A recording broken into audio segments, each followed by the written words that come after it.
Welcome to the Therapist Burnout Podcast, episode 105. Hey, therapist. I am talking to you a little bit about this question. Are therapist certifications an MLM? Because I'm thinking they might be. That's what a lot of you said on LinkedIn anyway. I'll get to some of the LinkedIn roundup in the comments. So if you're not on LinkedIn, you should be, because I'm there sometimes. So come find me there. I think we're answering this real question. Not whether or not training is good or bad, but is it really solving the problem that we needed to solve? And why are we doing it anyway? I wanted to share a story. So I've shared on the podcast before, but maybe it's been a minute. I started out in private practice out of necessity. So I was a new mom and I thought I would go back to my agency job. I really did. So I had daycare set up, all those things lined up. And then my son had heart surgery and I didn't want to leave him and I couldn't leave him. I had postpartum anxiety and caregiver burnout possibly at that point. Maybe that was burnout 2.0. Burnout 1.0 was what I think I've gone through 1, 2, and 3.0 on this podcast. But anyway, that caregiver burnout was significant for me. And I really was not able to go back to work when I needed to go back to work for that particular position. So I looked around at jobs that might be flexible, that would allow me to be home most of the time with my son who just had heart surgery. This was before telehealth. So this was, he's 12 now, almost 13. So this was quite a while ago. And so telehealth really wasn't a thing. There wasn't a lot out there for therapists or psychologists to do that weren't outside the home. So here we go. I launched a private practice. I remember distinctly saying in grad school, I never want to open a private practice. I don't want to be a business owner. And I've been a business owner now for 12 years. So sometimes, and I think this is true, we find our way to entrepreneurship and to private practice out of necessity versus design. When I meet people and when I meet therapists rather who came to private practice and that was like, I always wanted to be in private practice. I knew that's what I wanted to do. I think they're kind of a unicorn because I don't think that most people think that way. So, I had this little private practice. I also still kept teaching online. So I was teaching as a professor for an online university at the time who has now since gone under and are no longer an institution. So that ended sometime, maybe when my son was a couple years old. So not all my income came from my practice. So that felt kind of good because I did have an income stream that was not tied to being in the therapy chair. And my practice became something like another baby, which I tell you, your practice isn't your other baby. It is a business. It is a career. It doesn't have to be your career. It can be it is a business though. And it can give you flexibility. It can be really good. I know I left private practice, but for some people, it makes a lot of sense to be in private practice, at least part-time or some of the time to have some of your work be therapy work. So I'm not anti-private practice. I'm just for you having really good reasons why you're doing it. And I noticed something like once I became full for me, which I love this question in therapist spaces, how many clients is full for you? It really depends on the person and it really depends on your financial goals. So I noticed this knowledge gap, and I think the knowledge gap was there in some ways because I didn't receive trauma training. I had a trauma class in grad school because I worked as a caseworker before I became a psychologist, and I knew a lot of the impacts of trauma. However, I wasn't trained in a trauma modality to help someone recover from said trauma. I think on postdoc, I got into prolonged exposure and had one of those evidence-based books. And I had a supervisor walk me through some of that and just say, here's the book, here we go. Which now in retrospect, I think a lot of us were given that instruction, like here is the manualized treatment. Go ahead and do that manualized treatment for this client. However, did not receive any said instruction on said manualized treatment and were expected to just do it. And I noticed this knowledge gap, and I also not acknowledge that I didn't have the support that I needed. So my partner is a psychologist, so a lot of times I do consult with my partner, but my partner is not trained. I take that back. So my partner was trained in cognitive processing therapy, but I think did it with a few clients. So they are trained in a trauma modality. I should give them credit. So I used them for some consultation, but I think it's just so different in private practice when you don't have someone down the hall, a peer to go to say, "Oh my gosh, I had this horrible session or this difficult session and I didn't know what to do. And what do you do in this situation?" So I think there's a feedback loop that you have when you're in the office with people that you don't have when you're in private practice. And I think also like the gap really, part of me thought, why do we have this gap in our training to not have trauma competency or to not have competency in modalities that are evidence based for certain conditions? And I think for trauma, especially, it was also the era. I don't think it was as popular at the time, and research does take time. So I think that kind of goes into understanding. Let's see what the context was here. All right. I am fresh from a training, so I'm recording this like segment of the podcast. I recorded about 6 minutes of this and then it's been a minute. It's been like a week. Yeah, I just got back from a training. So I think this is relevant because I have been going to a local school psychologist training. So I live in the great state of Maine, and shout out to MASP in Maine. It's our Maine Association of School Psychologists, and it's at this like nice little hotel locally here to me. And I swear I'm going to have a therapist training there one day because they serve chocolate torte for lunch as part of the training. I swear half the time I just go for the food, but I also go because there's great community and great training. So it is good training, but it's not like specific to a certification. And one of the recommendations I tell people is, why don't you go to a training locally if you want to get your training hours and meet some people that you might actually have some interactions with in the wild in real life. And so that happens, and it's nice to see the same kind of faces every year and twice a year ago. So that's been most of my training focus as I've been working as a school psychologist since closing my private practice in 2023, which it's been 3 years as of almost like in a couple days. It'll be 3 years that I started recording this podcast and closed my practice. And so, yeah. So, jumping into our next segment on certifications, are they an MLM or what are we doing here? I think and around 2006, and that's when I entered my doctoral program, they really were emphasizing CBT and manualized models. I think I did have a trauma class in my training, and I worked with therapeutic foster care children. So I knew the impacts of trauma on myself as a worker because I was exposed to children who had trauma. And I think it was more discussed conceptually versus having actual training in how to do the modality. And I still don't remember having actual training in a specific therapy modality. So I got some training in listening skills. So, how to mirror someone, how to do reflective listening, how to offer feedback, those types of things. I had group therapy training where we had an in process group in the actual class.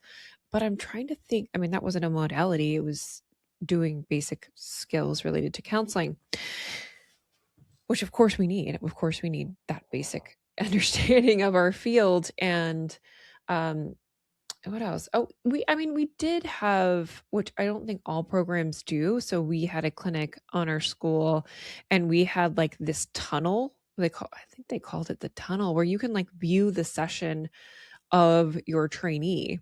My my supervisor, which actually was implicated in what is that thing? Oh, he started 7 Cups. I'm trying to describe this. It's like a peer-to-peer listening service, which was then data mining therapist data. And it was this kind of thing on LinkedIn.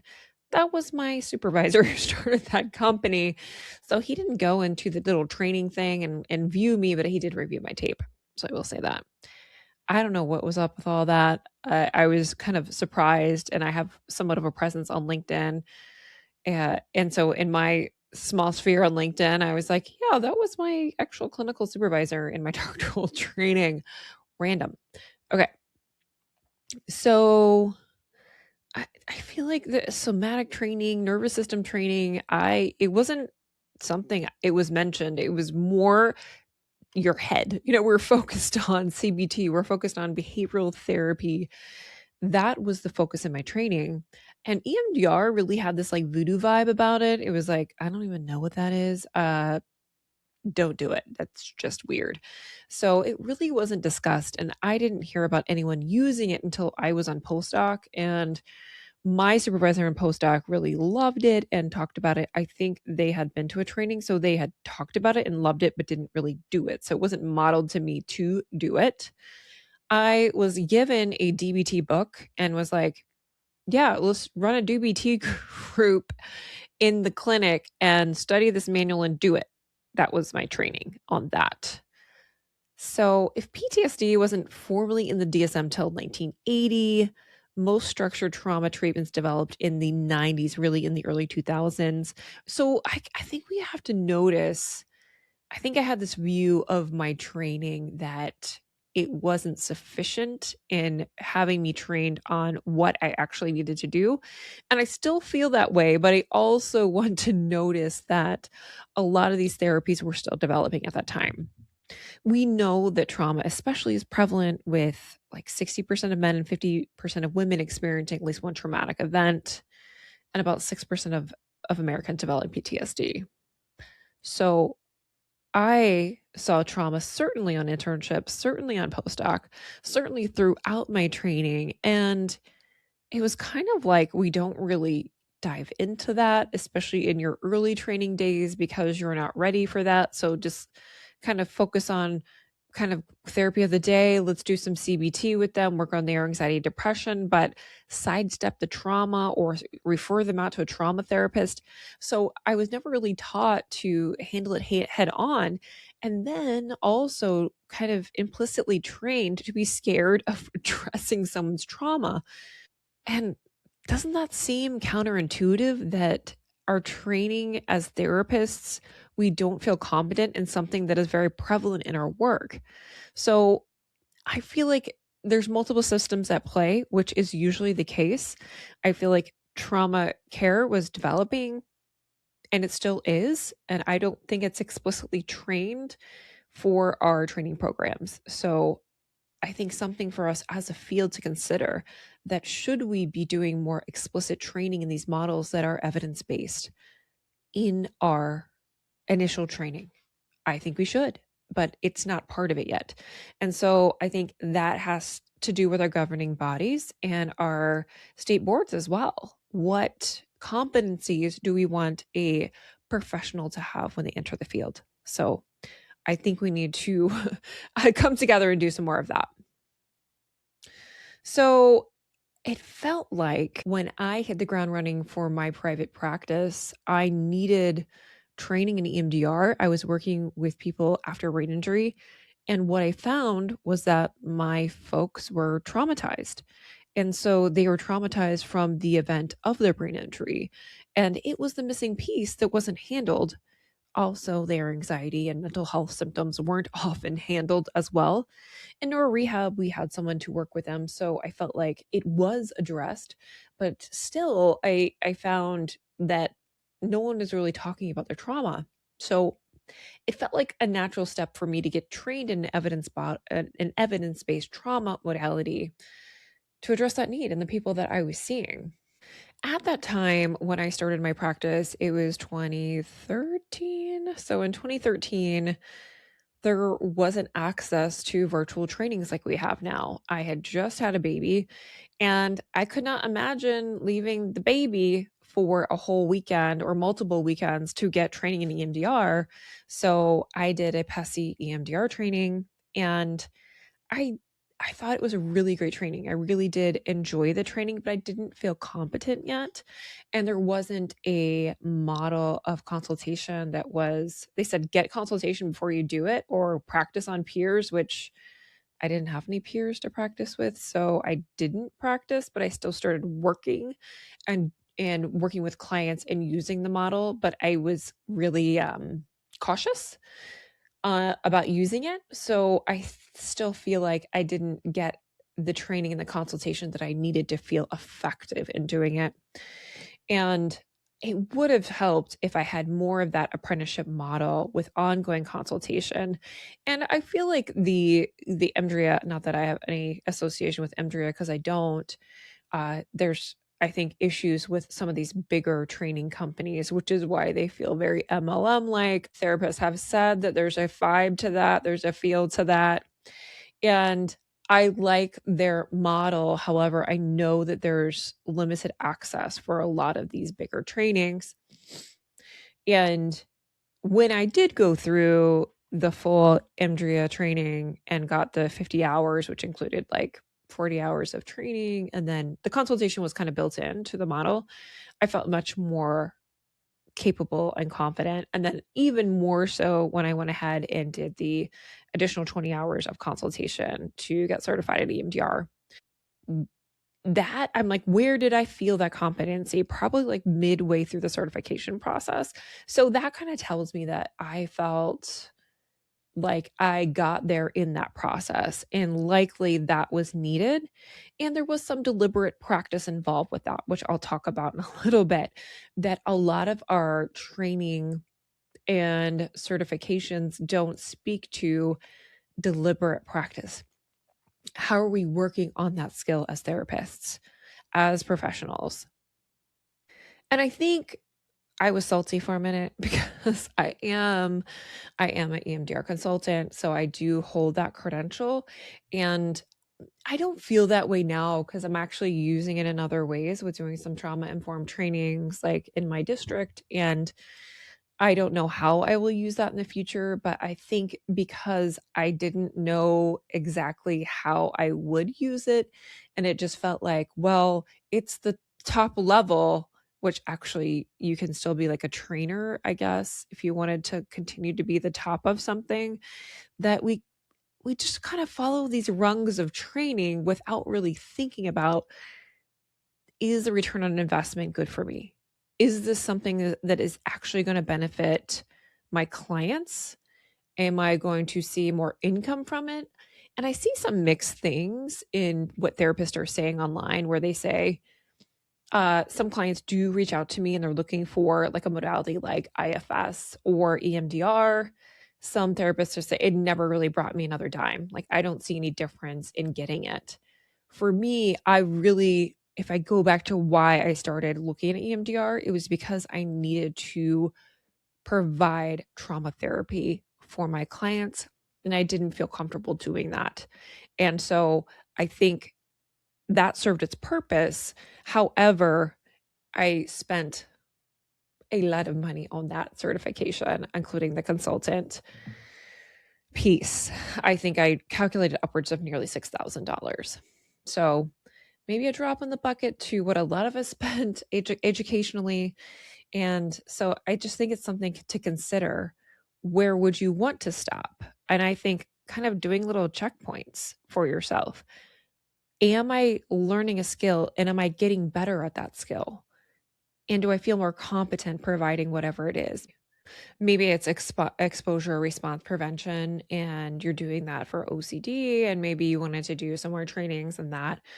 And where would you feel like you gained the competency and that you had the feedback loop to have some deliberate practice? I think that's really helpful. You know, it's interesting what other people have told me regarding how, or what I've listened to recently on some podcasts as I was researching this episode. And one of them was someone who actually heard at the MASP conference, Ray Krishner, who uh, talks about CBT and children, and had an episode where he talked about he reads an article a day, which is crazy to think about, but that is trying to work on a competency. Maybe you're thinking, I want to read more about trauma, or I want to listen to podcasts on trauma, or I want to listen to, for me, I'm kind of interested in compassion focused therapy. I don't know how I'm going to use it. I'm just interested in it. It's just kind of piquing my interest. And part of me wants to dive into a training or some kind of certification thing. But I kind of have promised myself that I'm going to do my own research into any like new modalities or models before I commit to doing more costly trainings on said topic. So I think it's just good to think about for yourself. Certifications aren't always the way to go. And if we're thinking of just is if this training is effective, I think that is an important metric to look at as well. So when we look at some meta-analyses between EMDR, for example, and other trauma treatments, including TFCBT, um, it is pretty much equal, and sometimes TFCBT or cognitive processing therapy is superior. However, the literature is telling us that EMDR gets us there faster. So I think that's definitely a point in the EMDR bucket, because who wants to be doing trauma treatment at a slow pace? Not me. And I feel like when I got trained and using it with my own clients when I was doing EMDR, I felt like I sometimes did see miracles happen in front of my eyes. And that was amazing to see, to have someone really suffering and then have them do this therapy and they were better. So yeah, that 2025 systemic review showed that EMDR achieved equivalent outcomes to TFCBT, but generally required shorter treatment duration and placed a lower time burden on patients. Also found to be the most cost-effective intervention compared to 10 others, including TFCBT. So this is not an EMDR podcast, but I think it's just something, it's a helpful model to think about. I think one caveat there is also there were some small sample sizes, so take that with a grain of salt, that, you know, the data is still developing, as it always is, as science develops. Okay. So the EMDR debate will still keep on going, as will other therapy modalities. I think we can get into minutia about what we feel like we need to feel competent. And that also goes back to feeling like we don't know enough. And I feel like that's a burnout trap, which I'll segue into in just a minute. For me, I think the credential really wasn't the point. Getting generally competent through consultation and deliberate practice is what made the difference in having me feel comfortable with the model and really using it to fidelity. And I really felt like when burnout hit me in 2023, well, 2021 to 2025, yeah, it was a long bout, acutely 21 to 23. I think training felt like the answer in many ways because I was starting something new and it felt like it was a road to go there. And it's also something I did when I started my doctoral program. So, Burnout 1.0 for me was working as a foster care caseworker. And I knew I couldn't do that work anymore. And I was in my 20s. I was like, okay, that's not it. So, I went for my doctoral degree and I delayed working really full time and doing education, kind of building, still learning, still growing. And we can still do that without thousands of dollars in debt. My friends, we don't have to do that. So I think it's much easier when burnout hits to go do training, to start something and layer something more, because it's number one, it's a distraction from what is wrong.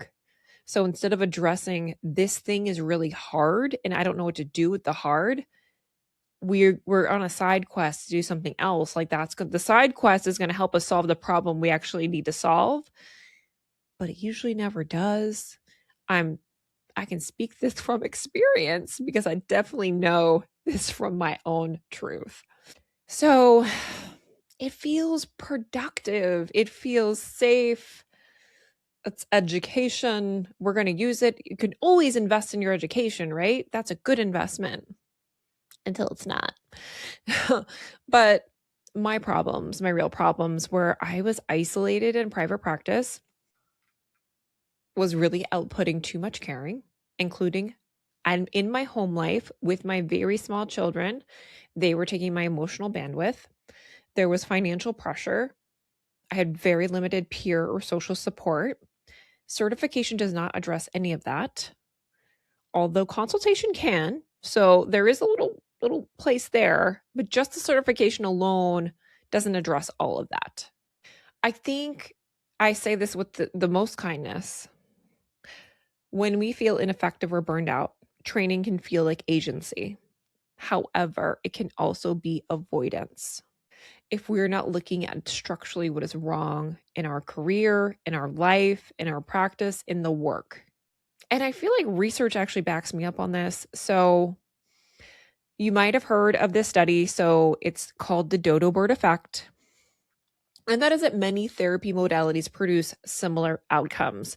I think most of us have heard this. Like the type of therapy doesn't really matter as much as other factors. So a meta-analysis confirms this with some variation, with some things to think about, of course. It's not just, it always depends in psychology. That's the answer. So, but 90 controlled trials from 2014 to 2024, an N of over 9,000 comparing CBT, psychodynamic, person-centered, art and mindfulness therapies. And the outcomes were not moderated by modality or diagnosis across 18 conditions. All 5 modalities loaded onto one single variable. And so the dodo bird effect is strongest comparing bona fide therapies head-to-head across general populations. So I think kind of a clean summary for this 2025 meta-analysis is that where you end up in therapy doesn't depend on how you got there, but some roads are faster than other. And that previous EMDR study also mentioned that it gets you there faster. And those are pretty much your mindfulness-based modalities are going to help get you there more quickly.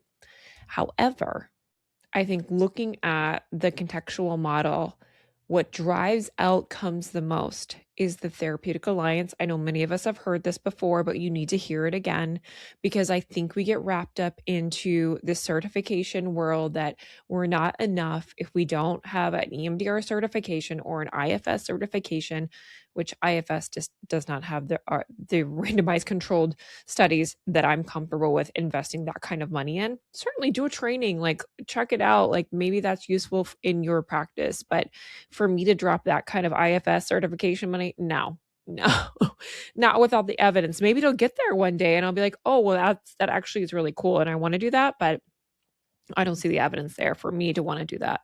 And like, if that's something you use, good for you. Therapeutic alliance, empathy. And so empathy has so many implications for burnout, because when I studied in my dissertation, empathy is one of those things that can be a driver of compassion satisfaction, or feeling like I feel more fulfilled with the work, that the trauma exposure has led to some positive outcomes for me. And also it has the effect of being loaded for compassion fatigue. So having that kind of empathy rather is this conduit to caring. And it's a double-edged sword. We see that in the research. Hopefully that's clear how that came out. Positive regard. So seeing our clients positively and that we care for them no matter what, even whatever they bring in. Therapist responsiveness. These aren't modality specific things. These are the things that drive outcomes more than modality. So those effect sizes were 0.8. Modality maybe is like 0.1, 0.2.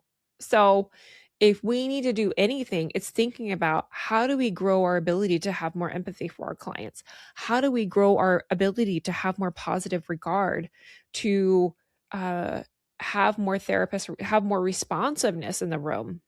Probably doing less things for the therapist to do. So what actually helps us improve from the research is consultation, supervision, feedback, and deliberate practice, not collecting credentials. Even though I have done that, it's okay if you've done that or fall into that trap. That's okay. So, if our research doesn't point to certifications, what does the ecosystem look like? Why are we gotten here? Many of these trainings follow a similar pattern. We get our initial training, we go to advanced training, we have consultation hours, then we reach our certification, then we reach consultant status, and then trainer status. A lot of these rungs are going up, cost money and time to lead to the next rung. And all of those people at the top, they're not selling to clients, they're selling directly to that downstream. That's kind of that definition of the MLM, is they're selling to other people that are buying from them, right? So if I was kind of enamored actually with I don't know if you guys remember LuLaRoe. Most of the people that listen to this are probably my contemporaries and are women. So there was this phase when I was having my children of LuLaRoe leggings. And I remember distinctly sitting in like this nursing group with me and my little baby, and this new mom came in. Her baby was like 4 months old. So she seemed like some kind of sage walking into this nursing group, and here am I, just like, I barely made it in there.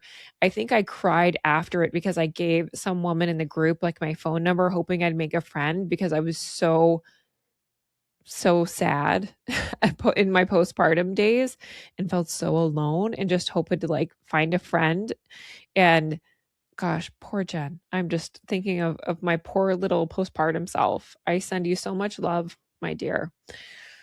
Anyways, she just seemed like all put together with her LuLaRoe outfit, and I had some friends that got into it. And so that model, the people that they would buy into the LuLaRoe, like you had to pay thousands of dollars and you'd get like a box of like cheap leggings.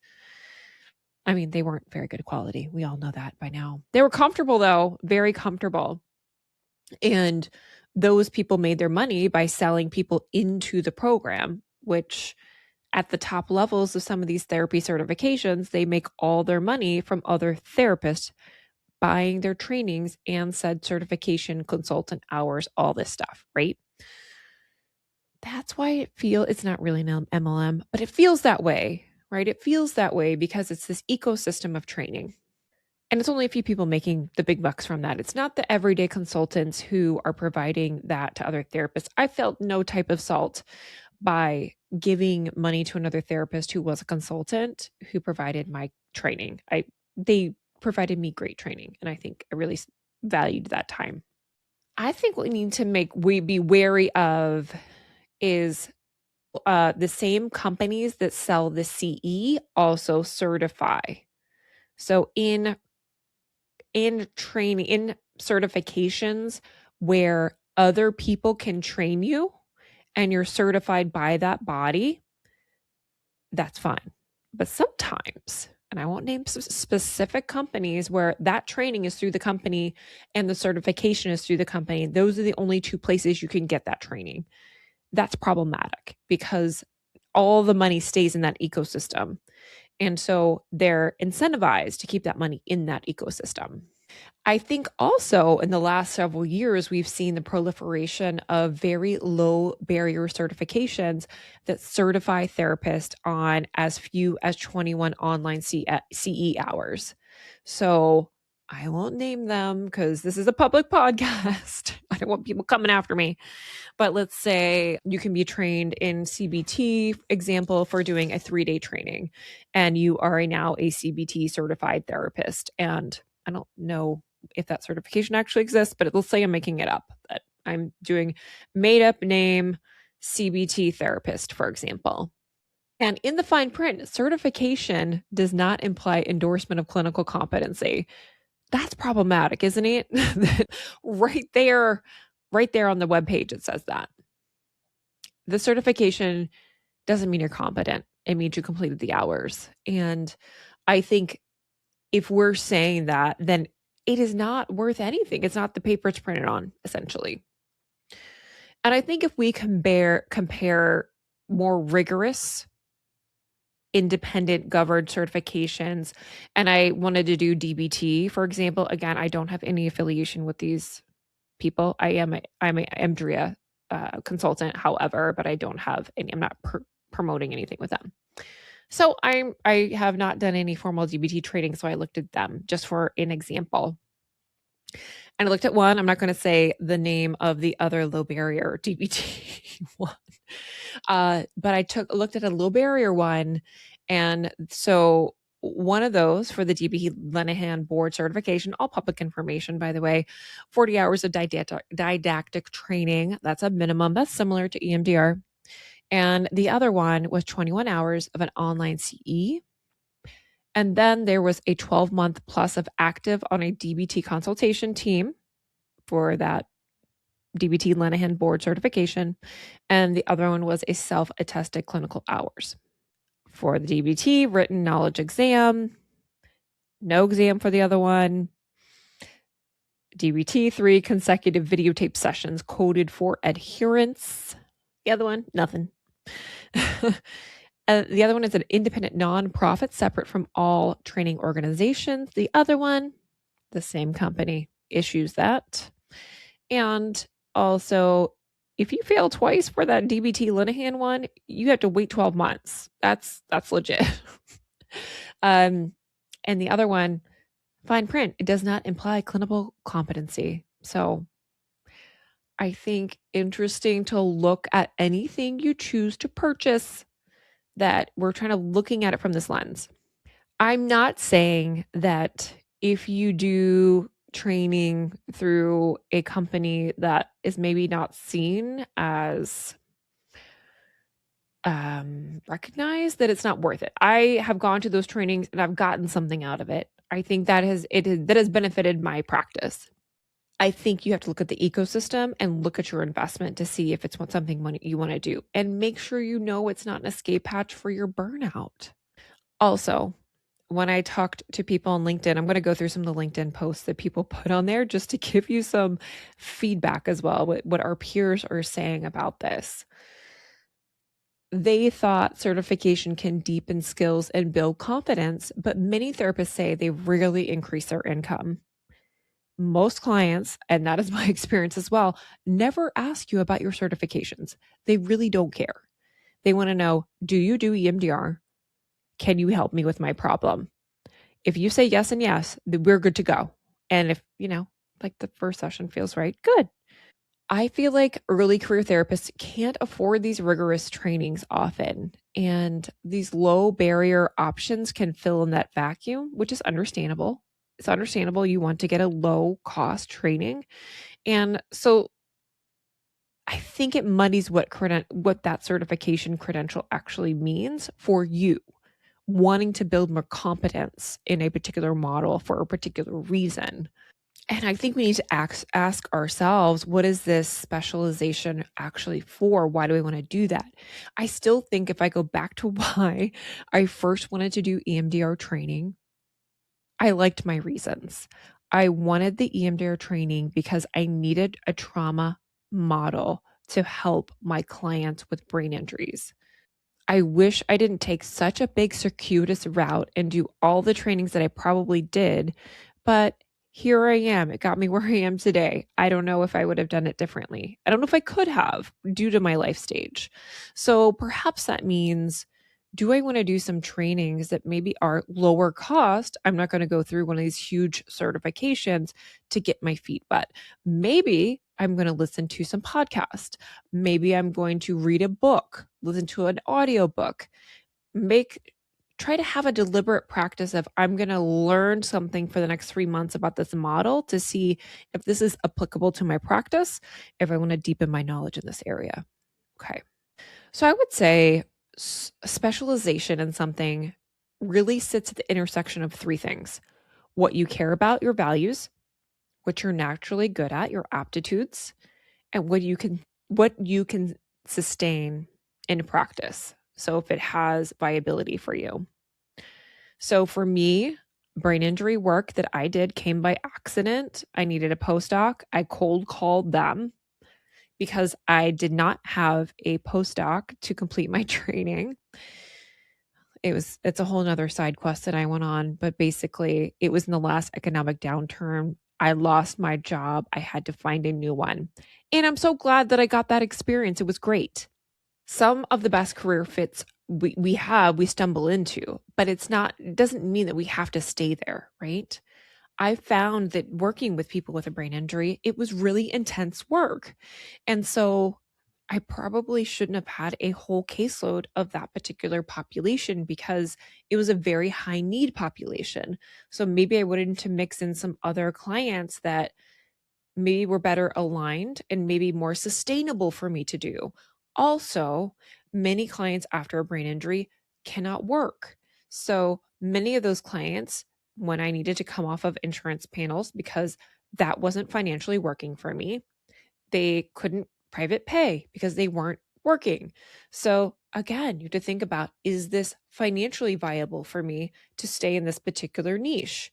Now, EMDR generally was, I don't know, people sought it out. I would have people come into my practice, but some of that work was more draining. So my emotional resources were taxed in that, and it was more difficult.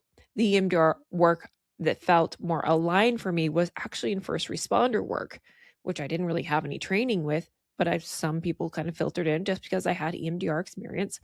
And I found that was really, I loved it. I really liked working with people who were other helpers and therapists. So I found that I really liked that work. So I think going back to what I started with and what I want to leave you with is that I think I spent most of this episode talking about certifications and what, when to kind of think of, like, when do we want to do that? So let me leave you with this little guide. When should you get a certification? When does it make sense? Maybe you're already working with a population. You want a structured, rigorous training to deepen what you're doing. So the work led you there, not the credential. You have my example for that. The certification body is independent from the training organization and it requires demonstrated competency. So I had some of that in my certification. I think some other models do more of that or have you do some therapy in the process of the training. So having some like observed practice, exams, assessed work, I had to present cases and have like transcripts of sessions. There's a concrete structural reason. Maybe like there is a referral network there, a population kind of requires it. Not just it'll make me feel more legitimate. I'm thinking of like work with OCD or work with folks with eating disorders. Perhaps you want to do it for some reasons like that. When is it the wrong move? When you're burned out and it feels like more of a production, like you're being productive, you're doing something. That is a structural problem that a credential will not fix. You are hoping it'll fill your caseload or justify raising rates. Clients rarely ask about certifications or credentials, and they rarely drive income in the way that therapists expect. You're chasing confidence that you don't have. So consultation, supervision, and deliberate practice build that, but the credential can follow that competence. It doesn't create it. So I would say there's some confidence that happened. I felt more confident in the EMDR model, so maybe I'm going back on this, but not solely that's the reason why I want to do this, because I'm feeling like ineffective, for example. Also the wrong move if you can't afford it. If you're maybe in your very early career or there's financial pressure that puts a credential that won't move the needle. It's kind of a bad trade. So I would invest in some general consultation first to kind of see what you need. And I'd love for more early career folks to do, EMDR training, DBT training, or one of these modalities of care as part of their training. And so sometimes you see people giving breaks on some of these trainings to early career therapists or trainees. So look out for that if you're a trainee. How do you know if a certification is legitimate? So, is the certification body independent from the organization selling the training? That is probably one of our first things to think about. If it's a closed loop, we have a problem.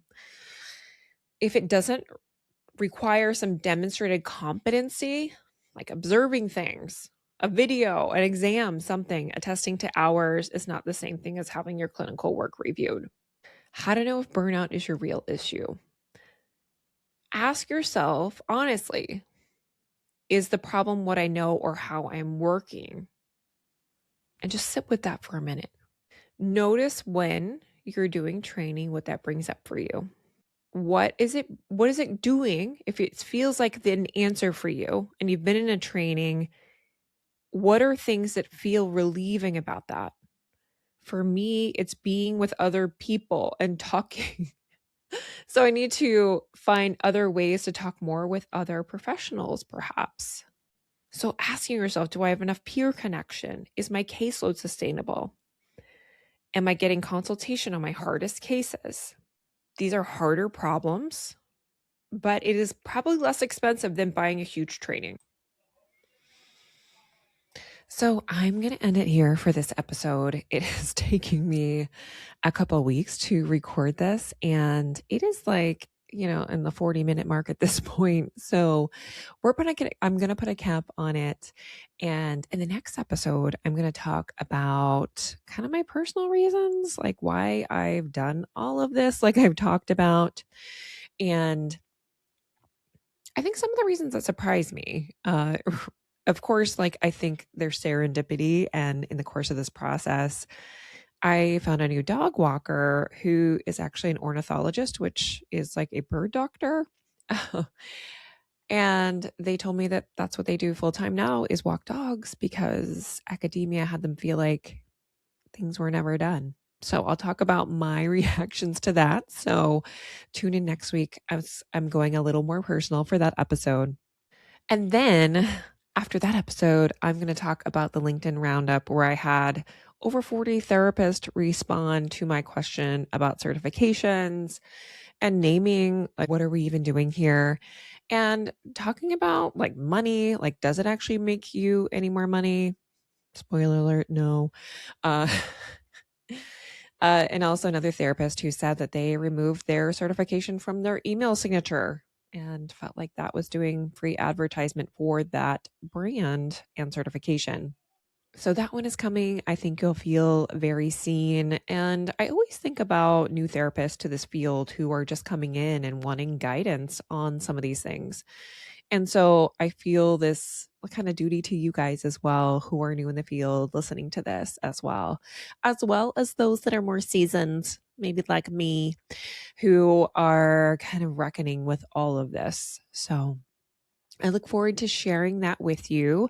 I've relaunched my newsletter, and so it has not come out for the past month. Sorry that I have not been on the podcast, but March Madness, as it turns out, is just not for basketball if you work in schools because it is just a long month. There are not breaks usually, at least here in New England. And I have been really, really, really busy with that work. So I have not really podcasted, and I've just been experimenting with doing less. And so part of that was this podcast, and I've been running a group. So I've been running the Leaving the Chair group for therapist, it's just great. And so I want to share more of that. Maybe I'll be sharing more of that in May as I'm kind of wrapping up that group and just sharing some reflections, just some beautiful humans that are in that group that I have really grown to adore.